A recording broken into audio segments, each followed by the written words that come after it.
अवधूत चिंतन श्री गुरुदेव दत्त श्री स्वामी समर्थ. मी शीतल तुमच्या सगळ्यांचं चॅनलमध्ये स्वागत करते. नॅचरल सुरुवात करते. मंडळींनो, उद्या आहे गुरुवार. उद्या 18 जून 2026 उद्या आलेला आहे गुरुवार, जो ज्येष्ठ महिन्यातला आहे. पण हा जो गुरुवार आहे तो साधा सुद्धा दिवस आलेला नाही आहे, कारण की आपणास सांगू इच्छिते की यंदा 2026 मधला सगळ्यात शेवटचा योग आलेला आहे तो उद्या, तो म्हणजेच काय, गुरुपुष्यामृत योग. हो, आपल्या 2026 मधला हा शेवटचा उद्याचा गुरुपुष्यामृत योग असणार आहे.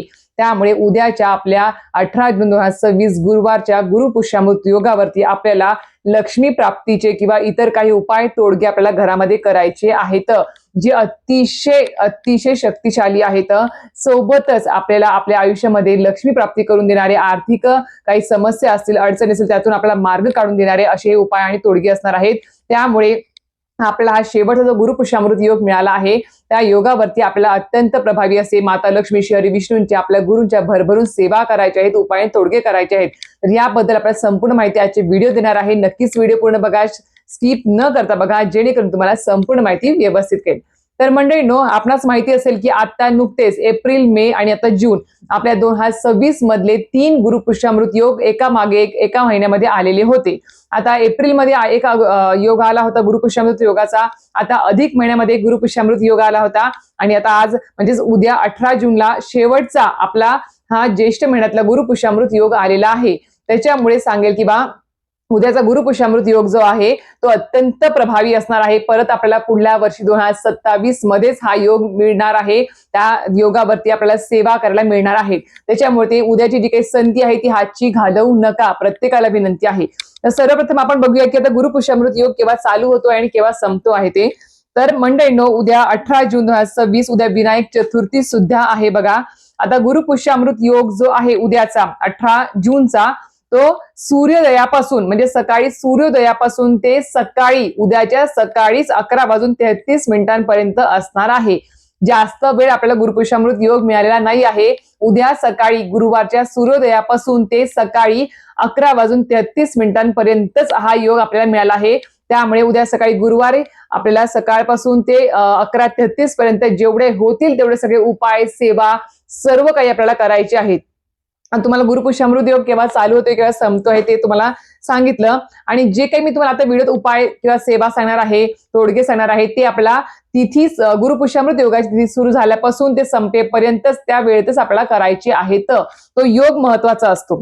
आता गुरुपुष्यामृत योग म्हणजे काय नेमकं? तर गुरुपुष्यामृत योग म्हणजेच काय, तर ज्या वेळेस गुरुवारचा दिवस असतो त्या दिवशी पुष्य नक्षत्र आणि गुरुवार एकत्र आले की समजायचं की त्यावेळेस गुरुपुष्यामृत योग हा जुळून येणार आहे. हा एक अमृत सिद्धिकारक, समृद्धिकारक योग मानला जातो, पुण्यकारक योग मानला जातो. आणि पुष्य नक्षत्र जे आहे ते नक्षत्रांमध्ये सर्व नक्षत्रांचा राजा म्हणून ते ओळखलं जातं. पुष्य नक्षत्र जे आपल्या आयुष्यामध्ये आपलं कल्याणकारी आणि सोबत सुख समृद्धीदायक ते पुष्य नक्षत्र मानलं गेलेलं आहे. त्यामुळे खूप जण गुरुपुष्यामृत योगाची वाट बघत असतात की गुरुपुष्यामृत योग कधी येतो, आणि त्या योगामध्ये, त्या तिथीमध्ये, त्या वेळेमध्ये केलेल्या सेवा ह्या अनंत पटीने आपल्या फलप्राप्ती देणाऱ्या ठरत असतात. मग तुम्ही गुरूंची सेवा करा, इष्टदेवतांची करा किंवा लक्ष्मी प्राप्तीची सेवा करा, उपाय करा, तोडगे करा, भरभरून तुम्हाला त्याचा आशीर्वाद मिळतो. आणि खूप अनुभूतिकारक सुद्धा हा गुरुपुष्यामृत योग आहे. आता गुरुपुष्यामृत योगावरती आपणास माहिती असेल की बा, फक्त विवाह कार्य सोडले तर आपण सर्व शुभ कार्य करू शकतो. आता आपण अधिक महिना पण संपला आहे, त्यामुळे ज्यांना सोनं, चांदी, नवीन वास्तू खरेदी करायची आहे, नवीन वास्तूमध्ये पूजा असेल किंवा गृहप्रवेश करायचा आहे, नवीन गाडी घ्यायची आहे, भूमिपूजन आहे, सर्व शुभ कार्य तुम्ही या गुरुपुष्यामृत योगावर करू शकतात. नवीन व्यवसायाची सुरुवात असेल, गुंतवणूक असेल, उद्योगधंद्याची सुरुवात असेल, सर्व काही गुरुपुष्यामृत योगावर आपण करू शकतो, फक्त विवाह कार्य सोडून. बाकी सगळं काही जी शुभ गोष्टींची खरेदी वगैरे असेल ते आपण या योगावर करू शकतो. आता गुरुपुष्यामृत योग म्हणजे काय, किंवा त्या दिवशी आपण काय करायचं तुम्हाला कळालं असेल. आता या मेन मुद्द्यावरती म्हणजेच काय की हा गुरुपुष्यामृत योगा हा जो आहे तिथी सुरू झाल्यापासून ते संपेपर्यंत कुठले सेवा, उपाय, तोडगे करायचे ते बघूयात. आता सर्वप्रथम उद्या आहे गुरुवार, त्यामुळे आपला गुरूंचा वार आहे. श्री स्वामी समर्थ महाराज, दत्त महाराजांचा, साईबाबांचा आणि गजानन महाराजांचा हा गुरुवार आहे. तर मी एकच सांगेल की बा, आपल्या ज्यांना तुम्ही गुरु मानता त्या गुरूंची उद्या आवर्जून या काळामध्ये सेवा करा. नित्यसेवा असेल, नामस्मरण असेल, पारायण असेल, छोटस एखादं स्वामीचरित्र सारामृताचं पारायण असेल, ते आवर्जून करा. तुमची जी काही सेवा आहे ती तुम्हाला अनंत पटीने त्याचं फळ तुम्हाला या वेळेत केलेल्या सेवेमुळे मिळत असतं. म्हणून सांगते की सकाळी उद्या सूर्योदयापासून ते 11:33 पर्यंत जेवढ्या जमेल तेवढ्या आपण सेवा करायच्या आहेत. कुलदेवीची करा, कुलदेवतांची करा किंवा गुरूंची करा, कुठल्याही इष्टदेवतांची करा, पण मनापासून श्रद्धेने करा या वेळेमध्ये. आता दुसरा तुम्हाला सांगितलं की सेवा आपण करू शकतो, नामस्मरण करू शकतो, जास्तीत जास्त मोठ्या प्रमाणात करायचं आहे. हे एक झालं. दुसरं जे येतं ते म्हणजेच काय, आपल्याला या गुरुपुष्यामृत योग सुरू झाल्यापासून ते संपेपर्यंत आपल्या घरामध्ये आपल्याला 5 ठिकाणी आपल्याला स्वस्तिक काढायचे आहेत. स्वस्तिक हे आपल्याला माहिती असेल की मांगल्याचं प्रतीक आहे, शुभ प्रतीक मानलं जातं. त्यामुळे आपल्याला या गुरुपुष्यामृत योगावरती जेवढे जमेल तेवढं आपल्याला लक्ष्मीकारक गोष्टी, उपाय, तोडगे करायचे आहेत. तर आपल्या सगळ्यांना माहिती असेल की स्वस्तिक हे मांगल्याचं प्रतीक म्हणून मानलं जातं. सोबत शुभ कार्य असेल किंवा शुभ गोष्टींसाठी सुद्धा खूप महत्वाचं मानलं गेलं आहे. आता स्वस्तिक आपल्याला 5 ठिकाणी वास्तूंमध्ये, आपल्या घरातल्या वास्तूमध्ये काढायचे आहे. ते कुठे कुठे काढायचे आहेत आणि कशा पद्धतीने, तर सर्वप्रथम आपल्याला थोडंसं हळद केशर मिक्स करायचं आहे, थोडंसं कुंकू मिक्स केलं तरी सुद्धा चालेल. तर ते मिक्स करायचं आहे आणि सर्वप्रथम आपल्याला आपल्या देवघरामध्ये आपल्याला स्वस्तिक काढायचं आहे. देवघरामध्ये कुठे काढायचं स्वस्तिक, तर आपलं बघा आपण देव मांडतो बघा देवघरामध्ये, त्याच्या वरती मागे एक ना ती जे देवघर असते त्याची एक भिंत असते बघा मागेच, तिथे आपल्याला एक स्वस्तिक काढायचं आहे. तिथे तुम्ही हळद केशर मिश्रित आणि कुंकू मिश्रित तुम्हाला तिथे स्वस्तिक काढायचं आहे. ते झालं. दुसरं ठिकाण आहे ते म्हणजेच काय, आपलं प्रवेशद्वार. आपलं प्रवेशद्वार उद्या स्वच्छ करून घ्या, छान असं चौकट उंबरा वगैरे सगळं काही स्वच्छ करून घ्या. उंबऱ्यावरती उद्या हळदीचं लेपन नक्की आवर्जून करा.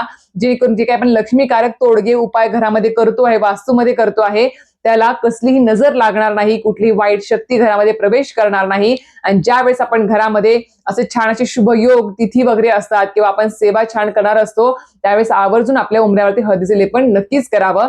सोबत उंबऱ्याचं पूजन करावं, रांगोळीचं पूजन नक्कीच करायचं आहे. आणि प्रवेशद्वारावरती स्वच्छ करून आपल्याला स्वस्तिक काढायचं आहे. आणि तिथे सुद्धा आपल्याला पंचोपचार पूजा करायची आहे. देवघरामध्ये काढल्यावर सुद्धा त्याची पंचोपचार पूजा करायची आहे. तिसरं ठिकाण ते म्हणजेच काय, आपला गॅस ओटा.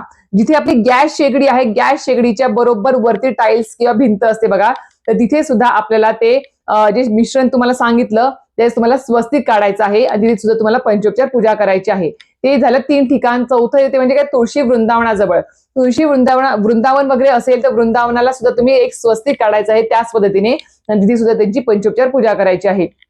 5वं ठिकाण येते ते म्हणजेच काय, आपल्या घरातली तिजोरी. आपल्या कपाटामध्ये जिथे कुठे तिजोरी आहे ती तिजोरी आधी स्वच्छ करून घ्यावी, नीटनेटकी व्यवस्थित लावावी, कचरा अडगळमध्ये नसावी. ते लक्ष्मीला कधीच आवडत नाही, पसारा वगैरे.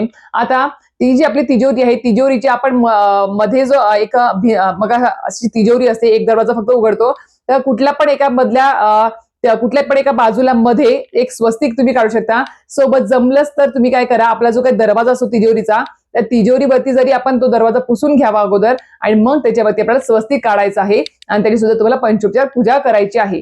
अशा पद्धतीने तुम्ही तुमचा जर व्यवसाय असेल, बुटीक असेल, उद्योगधंदा असेल, ऑफिस असेल, त्या ठिकाणी सुद्धा तुमचं जर तिजोरी वगैरे असेल तर तिथे सुद्धा त्या तिजोरीवर तुम्ही हे स्वस्तिक काढायचं आहे. फक्त तिथी सुरू झाल्यापासून ते संपेपर्यंत गुरुपुष्यामृत योगामध्येच आपल्याला हे उपाय करायचे आहेत. आणि जिथे जिथे आपण स्वस्तिक काढला आहे तिथे आपल्याला पंचोपचार पूजा करायची आहे. हळद कुंकू अक्षदा धूप दीप दाखवणे, धूप दीप ओवाळणे आणि फूल अर्पण करणे, हे आपल्याला तिथे पंचोपचार पूजा करायची आहे. नमस्कार करायचा आहे. हे झालं स्वस्तिकाचं. आता हा एक दुसरा उपाय तुम्हाला सांगितला. तिसरा येतो ते म्हणजेच काय, उद्या गुरुपुष्यामृत योग सुरू झाल्यापासून ते संपेपर्यंत आवर्जून माता लक्ष्मी श्री हरी विष्णूंच्या सेवा भरभरून कराव्या, जे आपल्या लक्ष्मीकारक सेवा मानल्या जातात. सगळ्यात महत्वाचं विष्णू सहस्रनाम स्तोत्र, व्यंकटेश स्तोत्रम, गीतेची 18 नावे जर तुम्ही उद्या वाचली या गुरुपुष्यामृत योगामध्ये तर अतिशय उत्तम. ती विष्णूंची सेवा झाली. आणि आपल्याला माहिती आहे की आपण फक्त माता लक्ष्मीची सेवा कधीच करू नये, सोबत विष्णूंची सुद्धा सेवा करावी. कारण की माता लक्ष्मीला स्वतःच्या सेवेपेक्षा श्रीहरी विष्णू सेवा खूप जास्त प्रिय असते. आता हे झाली विष्णूची सेवा तुम्हाला मी सांगितल्या. सोबत आता माता लक्ष्मी सुद्धा तुम्हाला सेवा करायची. ती म्हणजेच काय, उद्या जर जमलं तर तुम्हाला उद्या गुरुपुष्यामृत योग सुरू झाल्यापासून ते संपेपर्यंत जर तुम्हाला माता लक्ष्मीची तुमच्या घरामध्ये मूर्ती असेल किंवा कुलदेवीचं टाक आहे किंवा श्रीयंत्र असेल तर त्याच्यावर आवर्जून कुंकुमार्चन करायचं आहे. हळदीचं कुंकू घ्यावं, ह्या आपल्या अंगठा, मधलं बोट आणि तर्जनी या 3 बोटांनी कुंकुमार्चन करायचं आहे किंवा 5 बोटांनी कुंकुमार्चन करायचं आहे. श्री सुक्तमचं 16 वेळेस पठण करायचं आहे. नित्यसेवेच्या पोथीमध्ये तुम्हाला श्री सुक्तम भेटून जाईल, मराठी आणि संस्कृतमध्ये. जे तुम्हाला जमेल ती भाषा तुम्ही वापरा आणि त्यानुसार ते तुम्ही पठण करू शकता. फक्त जी श्री सुक्तमच्या खाली फलश्रुती आहे ती तुम्हाला प्रत्येक वेळेस म्हणायची नाही आहे, फक्त शेवटी 16व्या वेळेसच तुम्हाला हात जोडून ती म्हणायची आहे. तोपर्यंत प्रत्येक ओवीला फक्त तुम्हाला कुंकुमार्चन करायचं आहे. सोबत तुम्हाला ओम ऐं ह्रीं क्लीं चामुंडाय विच्चये हा 99 मंत्र सुद्धा एक माळ करून कुंकुमार्चन करायचं आहे.